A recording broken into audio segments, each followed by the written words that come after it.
In this video, I am going to discuss the land grants which were given to Brahmanas during Gupta era, agrahara and brhamadeya land grants, and their role in the history of early medieval times, what it impacted. Mangalam or agrahara and brhamadeya were two types of land grants that were prevalent in ancient India during Gupta era. Though both were land grants, but there were a few differences which are as follows. Number one, purpose or objectives. Why the lands were given to Brahmanas? So agrahara was given to Brahmin typically for religious and educational purposes, whereas brhamadeya land which was given to Brahmins for their personal and maintenance. Okay, it's more like a salary. Ownership, agrahara land was owned by the deity or temple and managed by the Brahmins for the benefit of the temple. Brhamadeya land, on the other hand, was owned by Brahmin recipient and was received the land grant.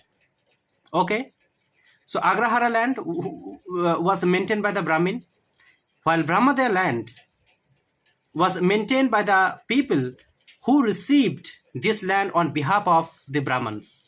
Taxation, agrahara lands were exempted from the subject of taxations. It was eventually a revenue-free land, while brhamadeya lands were subject to taxations and other land revenue obligations as well.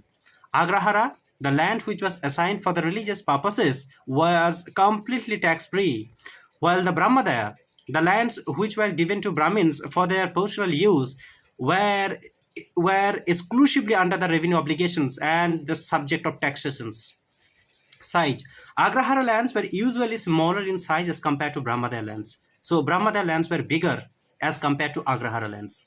Location, agrahara lands were usually located close to the temples, while brhamadeya lands were located in different area. Brhamadeya lands basically, first the forest were effaced out. The woods were effaced out. Then it was turned into a land, and then the land was given to Brahmins. So that's why the brhamadeya lands was a long distance from the temples. It played a significant role in the history of early medieval time, which were as follows. First impact, the social impact.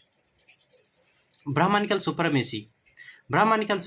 Reinforced Brahmanical dominance in society, solidifying their position as intellectual and priest. So definitely, you can see the discriminations in the social classes. So Brahmins were given utmost importance by the rulers. So that's why Brahmanical supremacy was there. Vedic learning and culture, definitely the Brahmins supported and the study and propagation of Vedic knowledge and promoting cultural development. It took place definitely, and social hierarchy was there. Definitely, perpetual, it perpetuated social hierarchy with the Brahmins at the top and other varnas below. Thus, it promoted inequality in the society. There are many people and many sections of the society, but among them, only Brahmins were given land grants. So definitely, they were given more importance in the society, and that's why it promoted inequality in the society.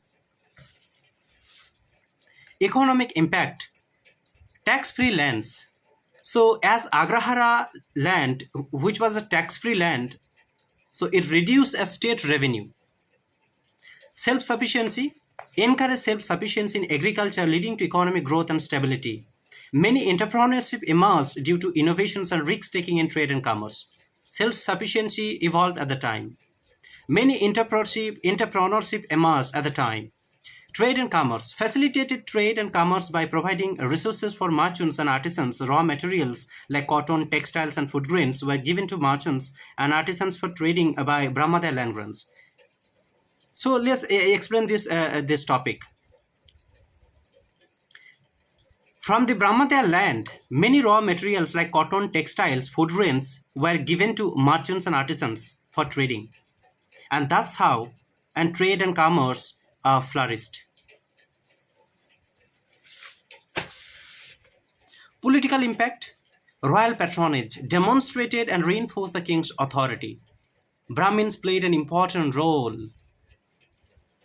for the king to promote him in the society. Dependencies, Brahmins were at the top level of the society. So definitely everything was dependent on them. For example, any rituals, anything. Okay, they initiated everything. So created dependencies among Brahmins and local elites, ensuring loyalty to the throne. State policies, rulers, before going to make any sort of policies and rules, first they had to consider the interest of the Brahmanas, and then they made rules. So you can see the Brahmins' influence over the rulers. Religious impact. Hinduism and Vedic culture. Spread Hinduism and Vedic culture, promoting religions and cultural unity. Very important. And temple constructions. Facilitated temple constructions and religious architecture, showcasing royal piety, devotion, or religiosity. Religious learning. Enable the study and propagation of religious texts, promoting intellectual and spiritual growth. Religious impact was very much there only because the Brahmins were given a huge importance in the society. They were basically taken care of by the rulers. So that's why religious impact was there. You could see the Hinduism and Vedic culture, how it flourished. The temple constructions was there. Religious learning got flourished at the time because the Brahmins were given immense importance. Thank you.